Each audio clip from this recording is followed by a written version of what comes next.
yourselves together anymore. Why? Why have you demons come to torture me and my family? If I'm going to die, at least I want to know why. Can you at least give me that? Look, I'm sorry. It's just your neck.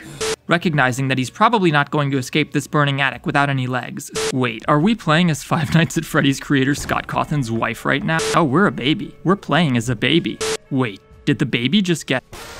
The Joy of Creation story mode is perhaps the weirdest FNAF fan game. It's pretty far out there. Don't get me wrong, it's incredibly impressive. It looks like a AAA FNAF game. The presentation is really coherent. A lot of fan games are simple, tiny projects, yet story mode feels like an official product, perhaps more so than any other fan game out there. Unlike Five Nights at Freddy's phone calls or retro arcade sequences, The Joy of Creation includes fully voice-acted animated cutscenes. And unlike most FNAF fan games, which utilize pre-rendered textures in a 2D engine, story mode consists of 3D free-roam environments rendered in real time. Indeed, if I didn't know better and was told that this game was an official product, I would believe it. However, all of that sort of goes out the window when the game's story kicks in. Immediately, it becomes obvious that this is not your typical FNAF fan game. The Joy of Creation takes place in our world, the world where Five Nights at Freddy's is a game series. This isn't in-universe for FNAF. The pizzeria never existed in this continuity. For all intents and purposes, it's the real world, and we're playing as Scott Cawthon, his wife, his infant child. The game begins with Five Nights at Freddy's creator Scott Cawthon returning home with his family, only to find a stranger in their house. Instead of, immediately calling the police, they apprehensively allow him to spend the night in their home. Alright, it's a video game premise, let's suspend our disbelief. That night, their infant child, Nick Cawthon, who also serves as the game's narrator, recounting the events that took place many years later, is sleeping in his bedroom when his baby monitor goes off. Oddly enough, it's not their mom or their dad. No, instead, they hear the voice of the stranger they found in the house earlier, Michael's voice. Things are not as they seem, and this stranger brings many untold horrors into the Cawthon household. Somehow, the Five Nights at Freddy's animatronics have come to life as the Ignited. Freddy, Bonnie, Chica, Foxy, and Golden Freddy, as well as several uncostumed endoskeletons, descend upon the Cawthon family and begin to terrorize them throughout the night. Back in the baby's bedroom, Michael explains the mechanics of the upcoming level. As Scott's infant child, we must defend ourselves until 6 AM from an assault by the 4 FNAF animatronics. Freddy occasionally shows up in the window, and we need to hold the curtains closed until he's gone. Bonnie periodically knocks on the door, and on the 3rd knock, we need to shut the light and sit down in the crib until he leaves. Chica occasionally emerges from the closet, requiring the player to shut the light. And Foxy is hiding under the crib. When you hear his hook scraping against it, you need to lay down and pretend to sleep until he leaves. The bedroom level does a fine job of communicating its mechanics, and while I'd argue that the Joy of Creation's equivalents to these phone guy tutorials go on for way too long, they're still much better than just throwing a bunch of explanatory text on the screen and expecting the player to actually read and remember it. This is one thing that the FNAF series has always done a great job at, communicating its rules in a diegetic way. Players who might otherwise not be willing to read through a long list of mechanics will put up with listening to an in-universe audio log whilst they explore the upcoming level. By the end of the night, things can get quite intense. Unfortunately, I feel like this section goes on for too long. By the time you've survived 5 or 6 minutes, you obviously know what to do, but it still felt like there were circumstances where the AI just relentlessly killed me. Multiple animatronics can attack at the same time, and the actions required to ward away one often results in the other killing you. For example, Foxy demands that you fake sleep, but Freddy requires you hold the blinds closed until he leaves. The game is usually forgiving enough where quick thinking and fast reflexes will get you out of these situations, but I can't help but feel like you can get absolutely screwed. Considering the nights last so long, it's a little overly punishing. I feel like this level would have been more fun if it ramped up quicker, but was a couple minutes shorter. While this is happening, Scott and his wife are in the living room. Scott is very understandably anxious about the stranger that's now sleeping in their home, and his wife suggests that the two stay up and watch TV while keeping an eye on things. Scott agrees, but goes to check on the children just one more time to make sure nothing is wrong. However, after some time has passed, Scott has not returned. An ominous sound plays, and Michael begins communicating with his wife. Somehow, I'm not really sure how he's talking to her, but whatever. Michael explains that she is in grave danger. This is all my fault. You need to stay calm. I'll try to help you through this. Just please listen to me very carefully. What? In this level, we can freely move around the living room in first person. Again, we need to survive a sustained onslaught from the 4 FNAF animatronics. Freddy and Foxy slowly walk down the respective hallways to the living room. When one arrives, you need to hide in the corner of the room so that they don't see you. By sitting on the couch and utilizing the television, you can monitor where each of them is, and you can even pause one of their movements. This is important because if they both reach the living room at the same time, you're dead. You cannot hide from them both at once, and you need to use the pause button to desynchronize their arrivals. Throwing a wrench into things is Bonnie, Bonnie, who approaches from the center door. You can peek through the keyhole to check his current phase, but it's never actually necessary. You can just listen for his audio cue to know when he changes phases. Like Freddy and Foxy, you need to hide outside of Bonnie's peripheral vision, but this happens to place you in a location where both Freddy and Foxy would kill you should they arrive. Finally, if you stare at the TV for too long, Chica shows up and jump scares you. This isn't lethal unless it happens after 5 AM, but it's definitely best avoided. This is a cool level, and I had a lot of fun with it. Similar to the bedroom though, there's a chance that Bonnie ends up being especially aggressive and screwing you over, which kinda sucks. The problem is that the Joy of Creation story mode's nights are just so long. It's kind of painful to think that you could potentially have to replay 6 or 7 minutes of content, simply because you got a little screwed over by the AI. I again think that this night would benefit from being a little bit shorter. It's a cool night though, and I did enjoy it. Also, fun fact, the hallways that the animatronics come down don't actually exist. There are just black voids outside the doors. The video that plays on the screen is just that, a video. Freddy and Foxy aren't actually walking down some hallways somewhere in the map. Prior to Scott's wife's harrowing experience in the living room, Scott himself had gone upstairs to check on the children. He walks through the comically large house, shouting for Nick. Scott sees Freddy standing in the darkness before him. Confused, Scott calls out to him, and we get the following scene. What are you doing? What are you Freddy do?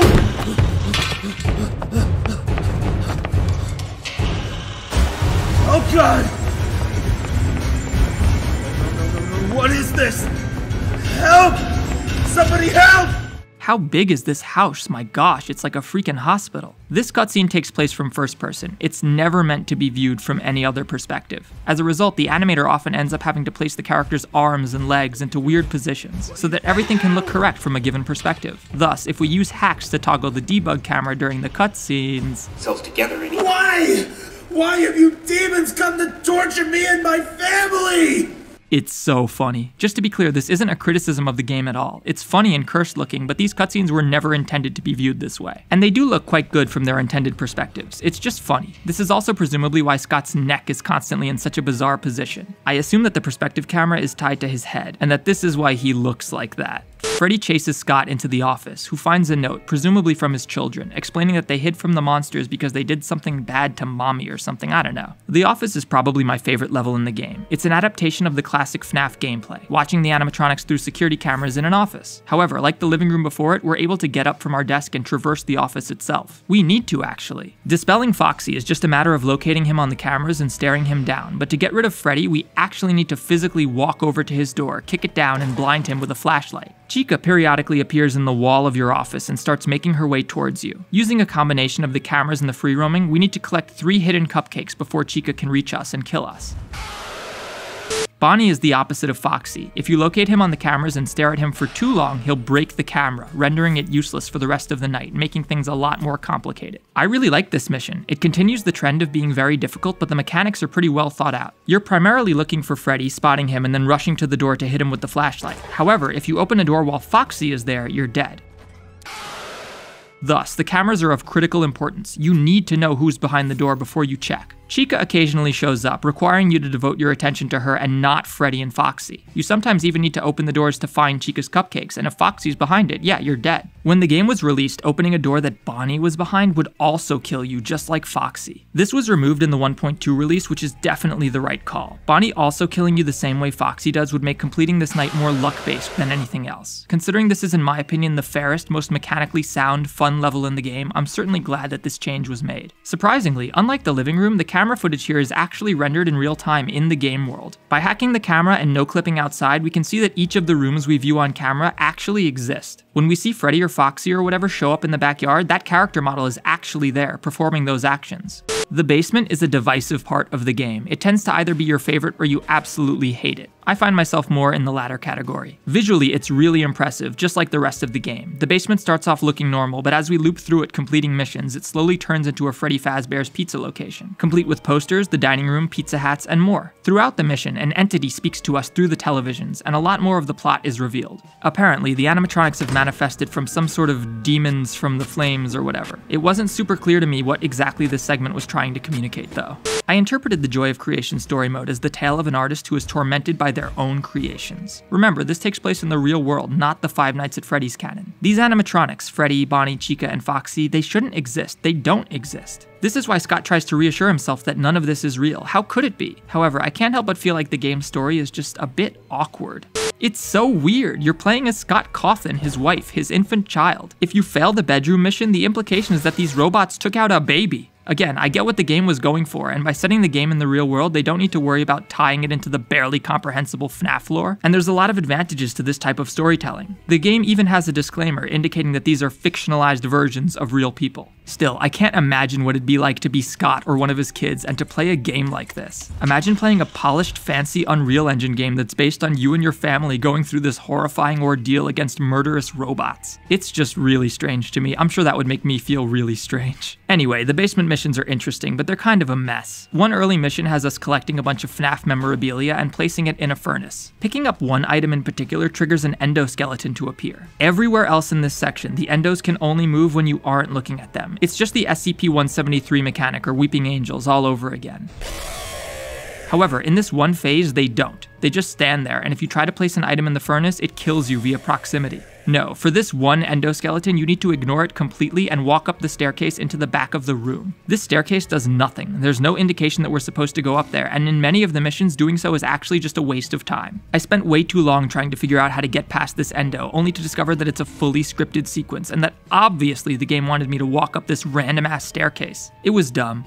Another flaw in this segment is getting the cupcake. You need to wait near this poster until the growling stops before grabbing it. When you click the poster, an animation plays of you checking behind it, revealing a cupcake, and grabbing it. I thought I had to click twice, once to check behind the poster and then again to acquire the cupcake. This is not the case. Clicking once is all that is necessary, and in fact, clicking twice kills you every time.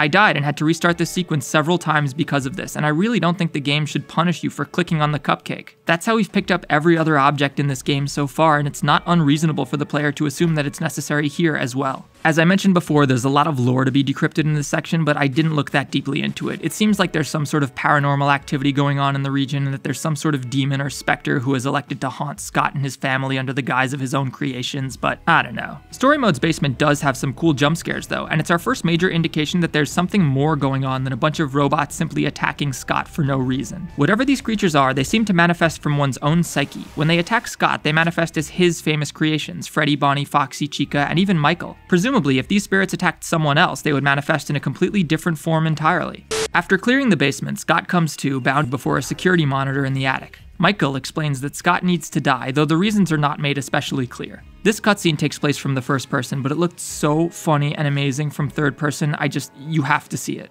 Good people! Why have you demons come to torture me and my family? The world through the eyes of your creations.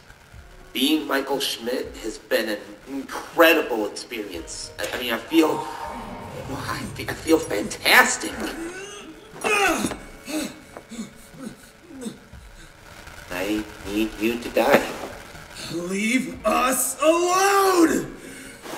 Creation, a horrific amalgamation of all the animatronics. This isn't an especially original idea. It was sort of done in FNAF 2 with Mangle, Sister Location with Ennard, Security Breach with The Blob, and we see the same idea in countless fan games. Despite the concept being somewhat unoriginal, the actual design is really cool, and Creation is a fitting final antagonist for the game. The actual gameplay in the attic is insanely difficult. You need to use the monitors to flash Creation in order to prevent him from approaching your office. He starts in the basement, then proceeds through the living room, bedroom, office, and then finally the attic, all of the prior levels. I like when games do this. It's fun to see earlier locations from the game repurposed in the grand finale. Interestingly, these rooms are not just pre-rendered textures. They've all been partially recreated within the attic's map, and the camera view is actually showing us a real render of the room. If we take the camera out of bounds, we can see that the Creation model is actually there, moving through the rooms. Golden Freddy is also present. You need to locate him hiding on the cameras and use the flash to repel him. He reaches your office much faster than Creation does, so you need to prioritize him, but ignoring Creation will also lead to a game over. On top of these two, there are two endoskeletons that come at you from two doors behind you, requiring that you spin around and slam them shut when you hear them approaching. These guys are really intense, and the sounds of their booming footsteps are quite intimidating in the midst of the chaos. However, this level is just too hard. It's just way too hard. I understand that it's supposed to be the grand finale, and to be honest, the Joy of Creation story mode is already an exceedingly difficult game, but this level just takes the cake. The game is free. I encourage you guys to go play it yourself, and if you do reach this point, let me know what you think. Maybe you have an easier time with this night than I do, but I found it incomprehensibly difficult. It's really cool though. The animatronic models are great, and the jump scares are intense, and the attic setting is really ominous and well made.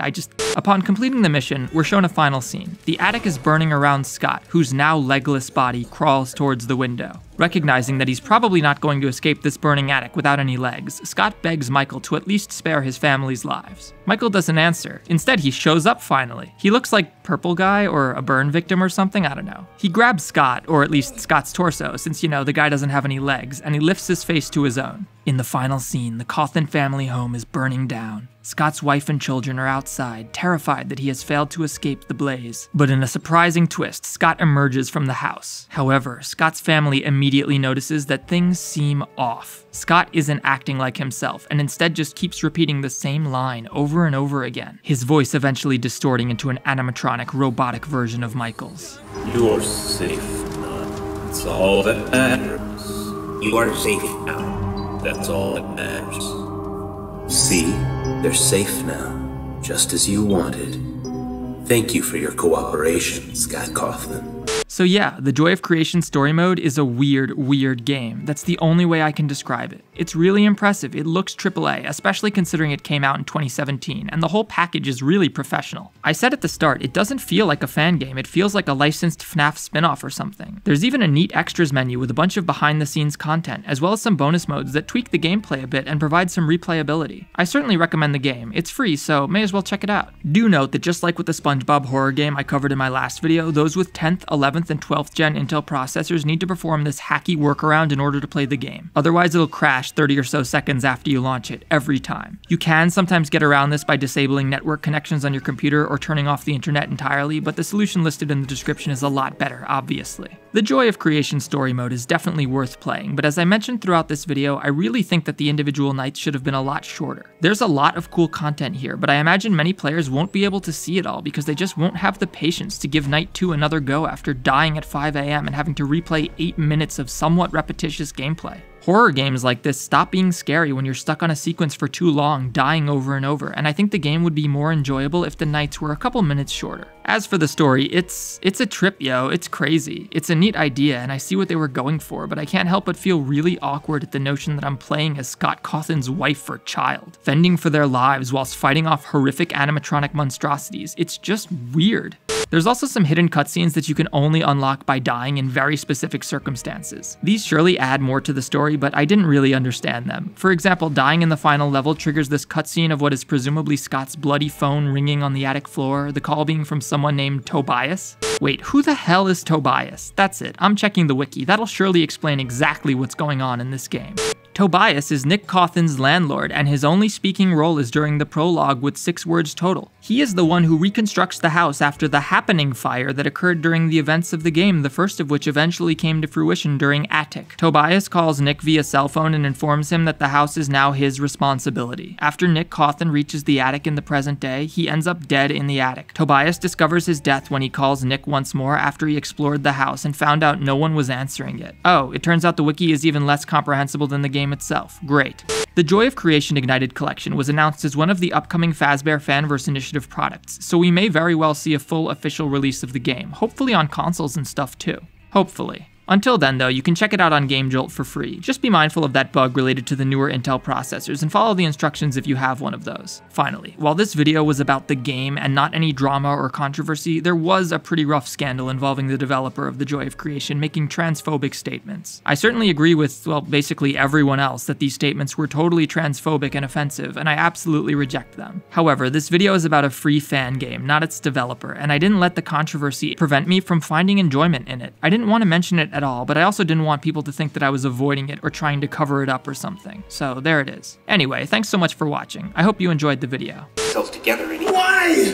Why have you demons come to torture me and my family? If I'm going to die, at least I want to know why. Can you at least give me that? Look, I'm sorry. It's just Your neck.